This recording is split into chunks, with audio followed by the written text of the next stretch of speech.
What I was going to follow on here from here was, like what I was seeing, which the rise suspicion in regards to these conflicts between, like ISIS, USA, Russia, etc. And like the rise suspicion of why I looked at that like that was basically, showing Russia's showing, US is showing anger to Russia, that towards something to do with Russia's attacks on this ISIS cell.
In Syria, they took out a load of ISIS petrol tankers like an ammo dump near enough.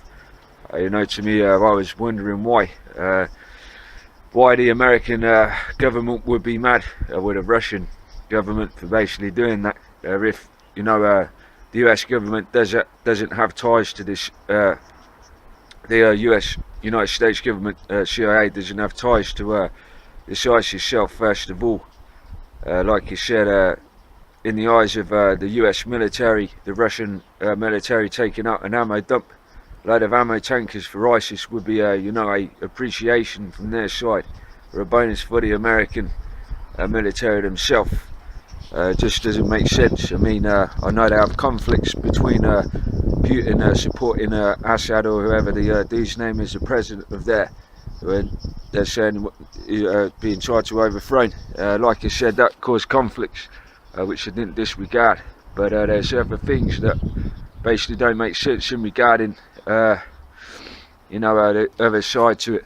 Like I said, shouldn't make a difference basically on America's side. What America, the saying the American government is. They're wanting to rid of this ISIS cell, this ISIS group in the Middle East, Syria, to get rid of them because of these attacks going on, and basically Russia's gone and blew up a load of tankers, a load of Russian, a load of ISIS petrol tankers, sorry. And basically the US government, I saw earlier on one site, they're showing that they're pissed off with them. They're saying Russia needs to change what it's doing or not step in at unexpected times, taking action on ISIS. Now, before I was seeing that basically Putin, Obama, etc., they were basically talking about fighting alongside to defeat ISIS. And therefore, in my opinion, partially Russia should have its own rights anyway in certain terms to take care of certain parts of the ISIS cell, or this ISIS group, while America are doing even more. Even if they had to do a permission side of what they dealt with, I'm not understanding even more. It all refers back to that the American military or American government are mad with Russia for taking out these tankers. To me, it says to me that it derives suspicion in regards of their connection to the CIA, this ISIS group. Say what refers back to Putin supporting Assad, and like I said, the American government supporting what they were rebels. If we put into the situation that the scenario that CIA are connected to ISIS, they own them, and they say Putin, with his conflicts with America, is basically going and destroying ISIS, which he knows are owned by the American government. The American government, who would basically be, knowing that they'd be pissed off when Russia goes getting rid of this cell they placed there.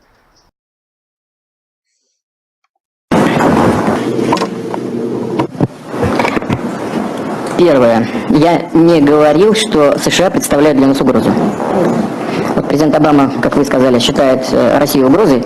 Я не думаю, что США для нас представляют угрозу.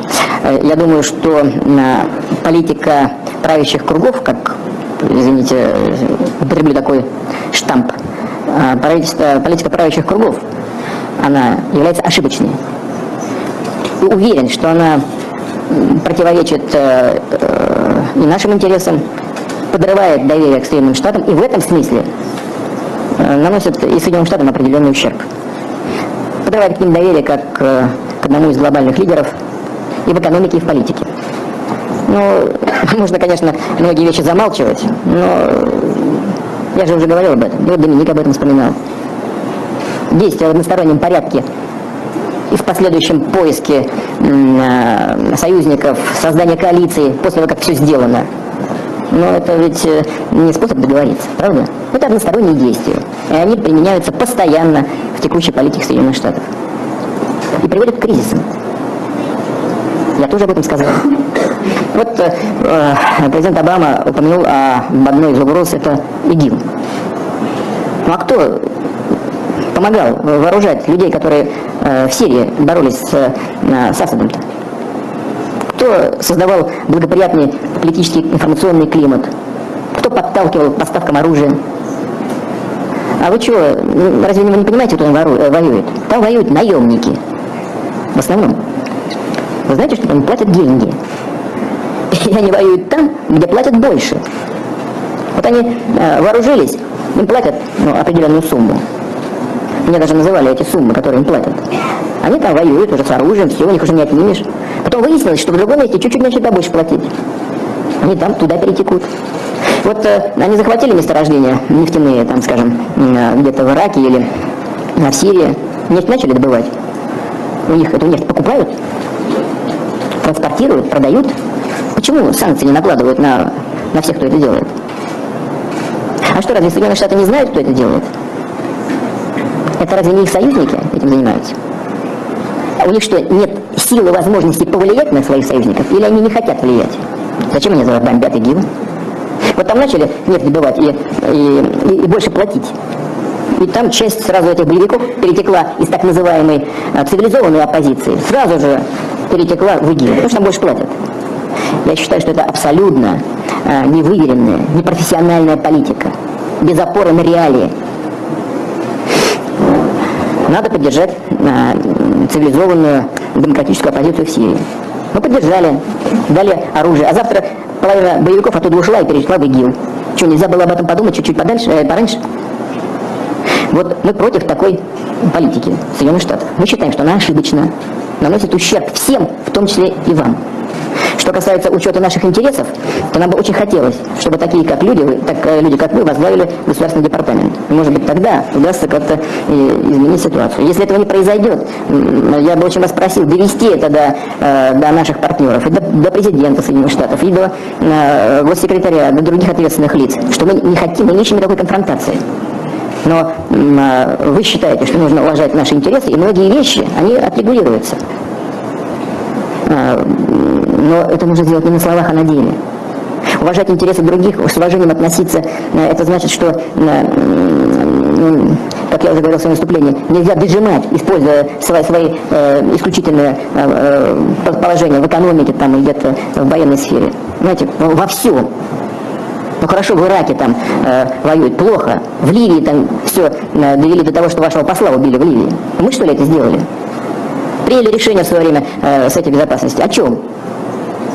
Значит, бесполетную зону сделать. Для чего? Для того, чтобы не могли летать самолеты Каддафи и бомбить боевиков.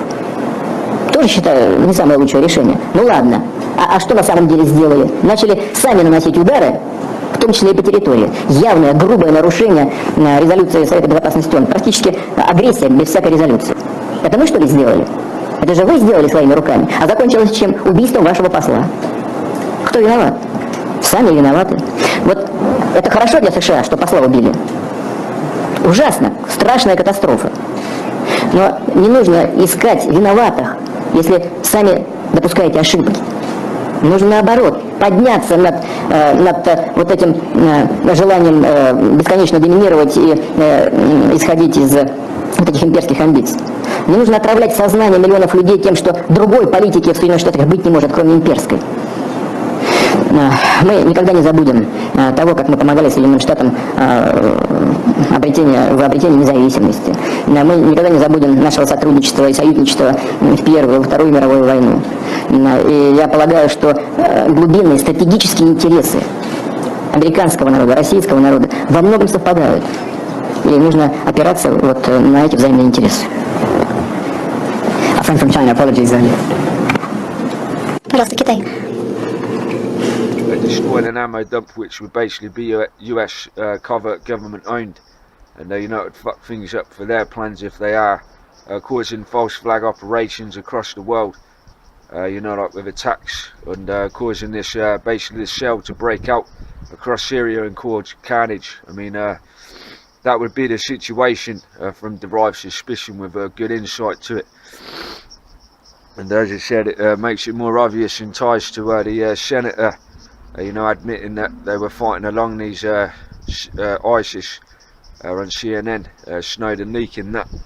That the CIA own them as well and put them there. Good morning, like you said. I'm Candy Crowley. 4 more Iraqi towns have fallen to ISIS, an Islamist militia that is plowing its way through Iraq on the way to Baghdad. This, as the initial group of U.S. military advisors is expected to arrive soon in Iraq.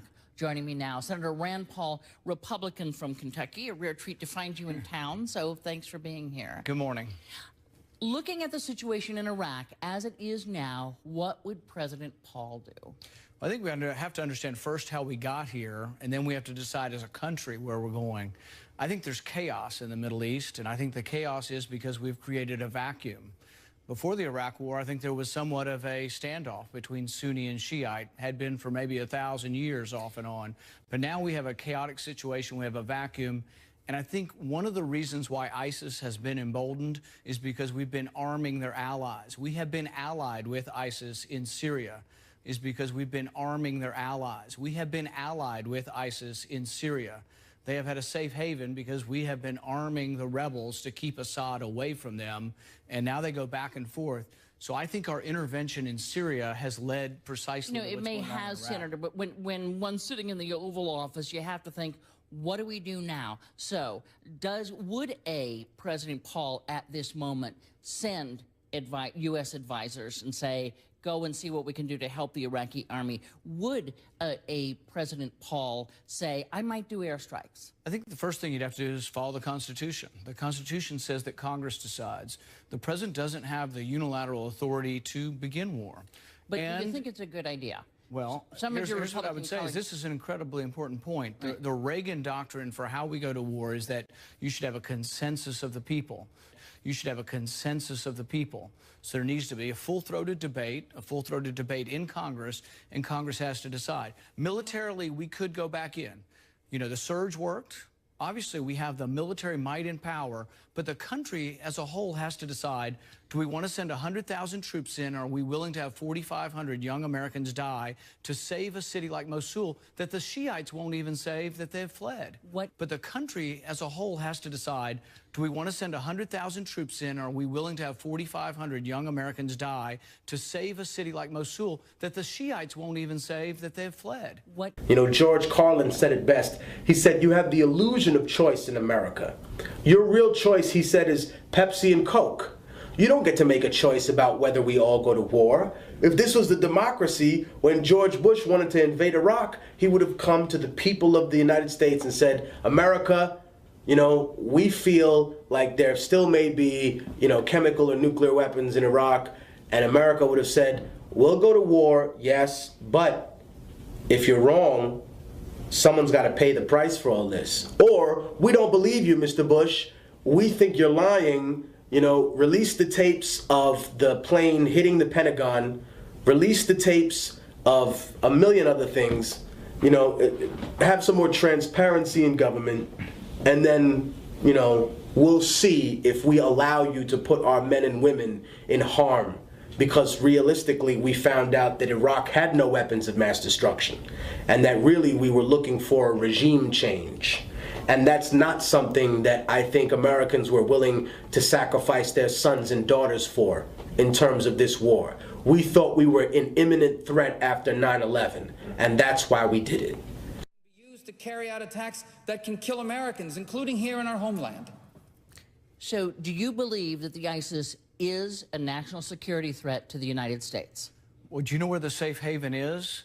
The safe haven's in Syria. So those who, but let me finish. Because the thing is that they would not be empowered in Iraq if we were not providing safe haven in Syria by arming their allies. So should we go to Syria? I mean, the thing is, we kind of are where we are. No, so well, we are where we are because we are where we are because we armed the Syrian rebels. We have been fighting alongside Al-Qaeda, fighting alongside ISIS. ISIS is now emboldened in 2 countries. But here's the anomaly. We're with ISIS in Syria. We're on the same side of the war. So those who want to get involved to stop ISIS in Iraq are allied with ISIS in Syria. That is the real contradiction to this whole policy. Right, and many of your Republican colleagues would argue that what we should have done in Syria was get rid of Assad, and that would have stopped ISIS in its tracks.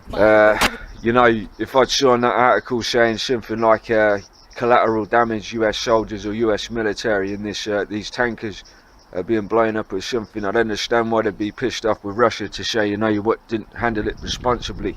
But I wasn't seeing any of this mentioned or seen.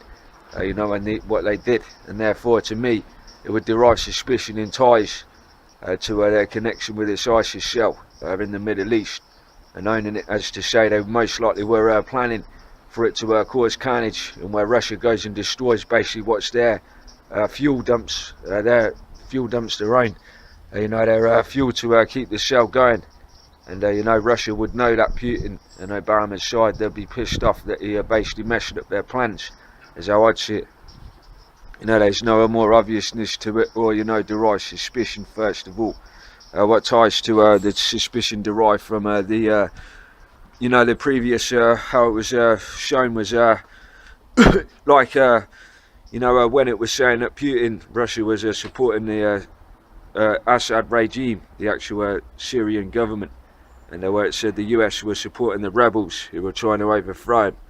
Like I said, what ties suspicion, and what I ask more is, you know, in regards of, say, Putin supporting Assad, and basically America's pissed off that he's gone and bombed this ISIS shell. And, you know, who are these Syrian rebels that, you know, the Americans say they're arming, trying to overthrow Assad?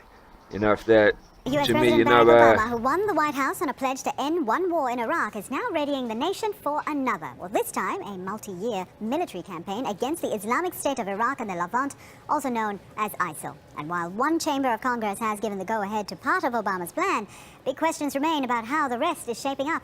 White House correspondent Patty Culhane has the latest. U.S. President Barack Obama giving a pep talk to U.S. troops responsible for the fight against the Islamic State in Iraq and the Levant, promising again victory can be achieved without them going into combat in Iraq. The American forces that have been deployed to Iraq do not and will not have a combat mission. They will support Iraqi forces on the ground as they fight for their own country against these terrorists. The president's plan also calls for Syrian fighters to take on ISIL, and the U.S. House of Representatives has now agreed to expand their training, with the U.S. Senate expected to agree on Thursday. But many in Congress are skeptical the overall plan will work. I hope you'll lay out a plan that will convince us that you're serious about doing the things you said you're going to do to the American people and to us about ISIL, because you haven't done it now. One of the biggest concerns, the plan hinges on turning Sunni tribes in Iraq against ISIL. To make that happen, the Obama administration has tasked former General John Allen, who was responsible for doing the exact same thing during the Iraq War. Admiral William Fallon was Allen's boss at the time. He thinks he can succeed again. He was the man who went to meet the leaders in the region. He knows them all, and his experience since then, both at CENTCOM and then back in Afghanistan, and then since he's been retired, helping out in the region, I think makes him the ideal person, if you would, with credibility. The Obama administration is going to great lengths to say there are 40 other countries taking part in the effort, but even the president could only say that 2 other countries have planes in the skies over Iraq. A lot of critics here in Washington say for this strategy to work, Arab nations have to contribute to the military effort. It'll be up to General Allen to try and make that happen. Do the potential Arab states, do they understand how fragile American public opinion will be toward this effort, toward this destruction, if they don't fully commit? The Obama administration hearing reluctance from many in the region and many in Congress. General Allen was responsible for slowly winding down the war in Afghanistan, being told he has a lot less time to ramp a new one up. Patty Culhane, Al Jazeera. Because the only Washington. people that be pissed off with Putin for killing is the Syrian rebels, and arming the Syrian government to fight those Syrian rebels. And the only people that Russia's attacked, Putin has attacked, is the ISIS cell. You know, it's just dropped bombs on a fuel dump of theirs and stuff, and they're pissed off about it. To me, that would derive suspicion if I was to go into investigation and they're asking a critical question: is who are these rebels? Are they most likely ISIS, in ties to what a US senator was mentioning in regards of them arming them and fighting alongside? I mean, if you refer back to the articles or the news itself, with ISIS out of the equation, basically what they were saying in the media before was America was arming the Syrian rebels. They were known as Syrian rebels, not ISIS, etc. And they were arming them, and Putin was arming the Syrian government. This is where the conflict was. And what's the possibility out of these what they called rebels being ISIS, etc. Which means they own them, and most likely are CIA owned, which means they're behind the false flag operations, most possibly recently which were done in the name of ISIS, Paris, etc. To me, if that was an investigation official done out of honesty, I would be finding suspicion already, and anyone else who was looking into it possibly would. Like I said, it points to no one else. Only they'd be pissed off basically with Putin killing the rebels or attacking the rebels, and all he's done recently is attacked ISIS trucks, where the American government is saying they don't own them, they're fighting them. And to me it means they own them, and to me the obviousness comes from that, as to derive suspicion behind this ISIS cell and its ties to the CIA. Like I said, it's very, very crazy, and the more people follow the mainstream media and they don't ask these questions because they're told what to think, the more they'll be brainwashed without even asking those questions themselves. Like you said, a metaphor of an analogy of America being pissed off with Russia attacking those trucks would be something like I said, a Russian special forces Spetsnaz fighting alongside with the Navy SEALs to take out a terrorist threat hostage situation, and then suddenly the Navy SEALs team are pissed off with the Spetsnaz team for helping them get rid of threats and save hostages. It's just illogical and doesn't make sense unless, say, if we put into the scenario that, say, the US Navy SEALs were, as an example, were just differently applicated, knowing it was false flag, or maybe their plans were to kill the hostages and the Spetsnaz wanted to save them. And that's just a scenario as an example, as how illogical it would sound. unless, you know, one side was actually behind having different intentions or knew something the other didn't. And like I said, the pro-Russian anti-American card will be pulled out like the homophobic card people use or the racist card people use. And that's just an excuse they use just to try and ridicule people like me. Like I said, I speak on a neutral level. And South Russia were the ones behind it, and US, it was the other way round. Or any other country, it wouldn't matter in my opinion. Basically, you're showing how you'd see it, you know, how you see it because you run on biased opinion. I don't look at things from a neutral level, but carrying on anyway. Like I said, these were just things that made, you know, which was suspicious in my opinion, and you know, they derive suspicion from there. Another thing what tied to, like I said before, again in regards of, you know, the Syrian rebels, what they said, and ties to, you know, what partially what I mentioned on the MH17 incident video. Where basically they were talking about one of these anti-air missiles what shot down the MH17, and what they said on there was specialists, what they interviewed in the Daily Mail, they said these pro-Russian rebels who shot the MH17 down, they would have had to add months and months of training to work them. And what I did remember, I probably mentioned on the same article, was it showed once, probably put it on there as well, that the American government were training the Syrian rebels, and which it mentioned it would take months and months for them to, you know, to learn to use these anti-air missile. This is what tied in MH17 and stuff, the suspicious part of that. But referring back to this ISIS group and their possible connection, you know, of CIA with very most likely possibility. And like I said, the facts, or most likely these rebels, what they just call rebels, you know, like paramilitary style, what they're trying to portray them as most like this ISIS terrorist cell, which are causing carnage across the world. And as I said, if I was actually, you know, honest within the UN or whatever it was, to look into that, into an official investigation, no dirty games played, along with all the other things I talked, those things should be investigated properly, you know, if they were to be. You know, there's so many contradictions in all of these things that I'm hearing, and there always are in reports because they're built on lies. And like I said, they depend on the public to not notice them because they trust within them so much. They just scan, basically, they read through those articles and don't analyse or notice because their minds are suspicious first of all, or they're just not critical thinkers. Like I said, I always read those on scepticism, mainstream corporate, especially regarding wars or politics, because I always know that there's going to be lies in them based on other articles, which is why I noticed them in the first place. Also the analytical skills side. But like I said, you know, to me these things need to be questioned. You know, this is all I wanted to put out there. Like I said, thoughts coming from everywhere. Basically, let's recap on this one.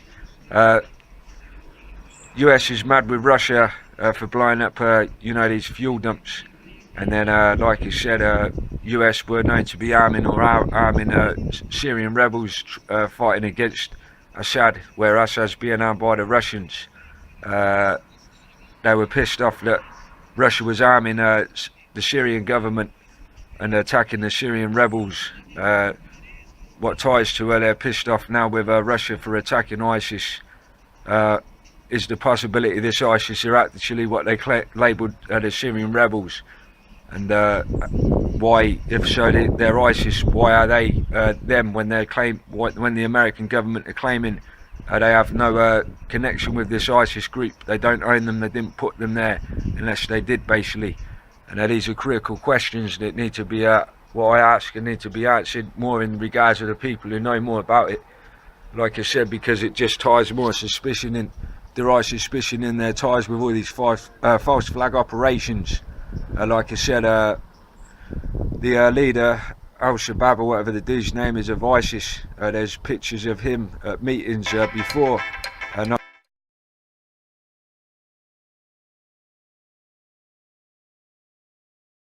Abu Bakr al-Baghdadi, so-called caliph, the head of Islamic State in Iraq and the Levant, is not only an agent of Mossad, the Israeli named Simon Elliott or Elliot Shimon, published site American Veterans Today a report in which he said that the leader of the Daesh Abu Bakr al-Baghdadi is not only an agent of Mossad. The Israeli named Simon Elliott or Elliot Shimon was trained to head the organization Daesh in order to spread chaos in the Arab countries neighboring Israel.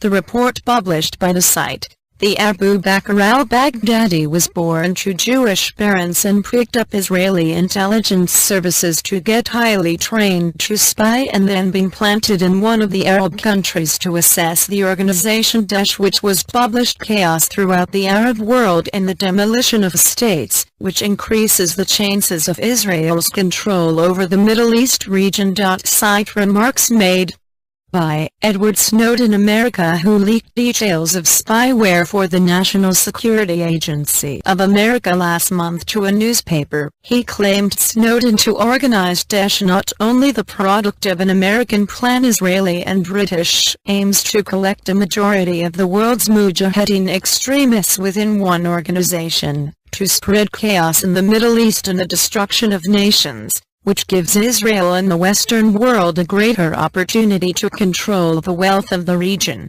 Another source corroborates this statement, the site EG Press. With photo support, an Iranian media discovers the true identity of the Emir Daesh, a trained Zionist agent. Iranian intelligence discovered the true and full identity of the Emir Daesh, which is known under the name Abu Bakr al-Baghdadi. His real name is Elliot Shimon. Its role in Mossad's secret agent in the Zionist espionage. His false name Ibrahim ibn Awad ibn Ibrahim al-Badri al-Ridoi Hosseini. The plan get into the military and civilian heart of the countries that are declared as a threat to Israel in order to destroy, to facilitate thereafter the takeover by the Zionist state on the entire area of the Middle East in order to establish Greater Israel.